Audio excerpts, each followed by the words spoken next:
My name is Matthew Carlton, and today we're going to be talking about the Fender Stratocaster. So almost everyone listens to music, and you might wonder how it's made and what instruments are being played. The most common instrument featured in music is the guitar, and there's a lot of different guitars that are produced and used in music, but today we're just going to be talking about the Fender Stratocaster. And I personally have a lot of experience with recording music, playing guitar, building guitars, and I just wanted to share my knowledge of the subject with you guys.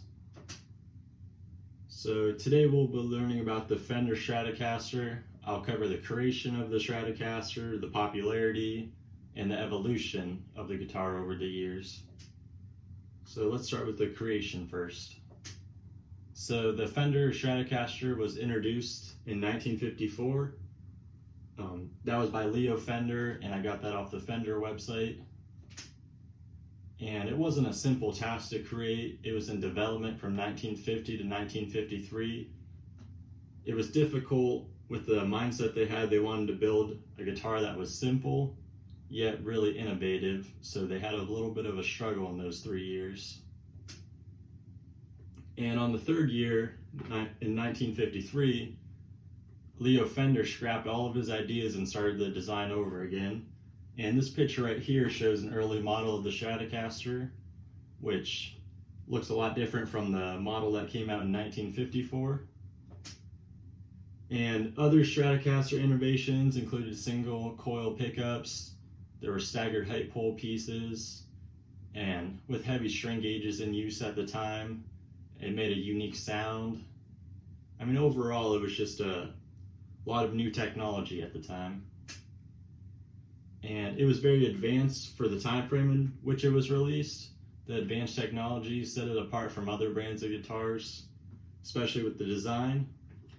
As you can see here, this is the Fender Stratocaster, and this is a Gibson Les Paul, released in about the same time frame. You can see that right here there's a slightly curved edge that kind of lets you rest your arm there comfortably. And here, the whole guitar is the same width, so I mean, you kind of have to sling your arm over it and it can be uncomfortable.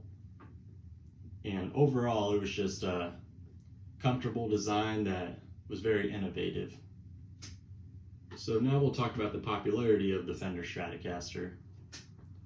So the Stratocaster was very ahead of its time, but upon release, it didn't really gain a whole lot of popularity right off the bat.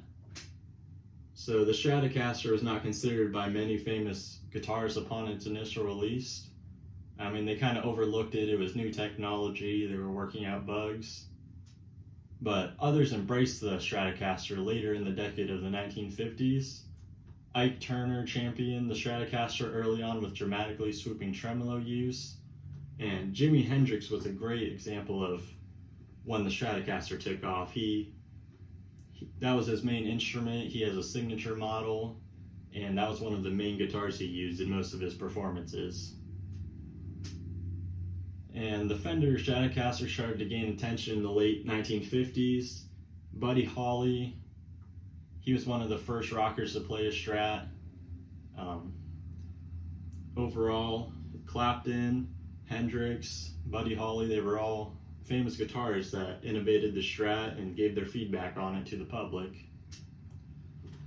And now we'll talk about the evolution of the Fender Stratocaster. So the evolution is actually quite surprising.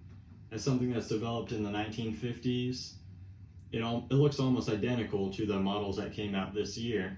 So it really stuck to its roots in that scenario.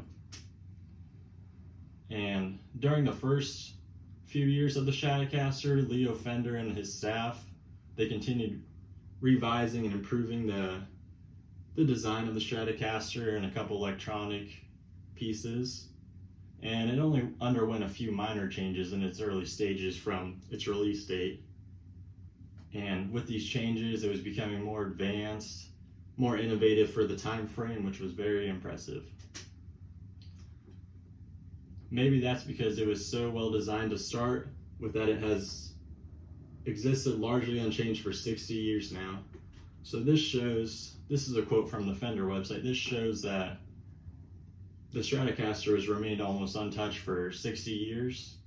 And it was very innovative, and it was a well-rounded guitar that very few changes even needed to be made. So here's a visual representation of the Stratocaster. This color is a Sunburst. That's the name Fender has for this color scheme. If you were to look at these, there's not a big difference. There's a little bit of age on here since this guitar is over 60 years old. But if you look at the two, they have the same body shape, same layout with electronics, the neck, the headstock's the same. I mean, overall, it was just something that was successful right off the bat. And now we'll wrap things up and start our conclusion. So we've completed the learning, and we're going to summarize some of the main points. So we covered the creation of the Stratocaster, the popularity of the Stratocaster, and the evolution of the Stratocaster. I hope that everyone has learned new information about the Stratocaster, because guitars are a large part of the music industry, and learning about them can be interesting and just grow your knowledge about music and how it's made, how it's used. Overall, it's a great read. And in conclusion, we have learned many things about the Stratocaster. We went over the many aspects of the guitar, its creation, how it can relate to the music that we listen to every day.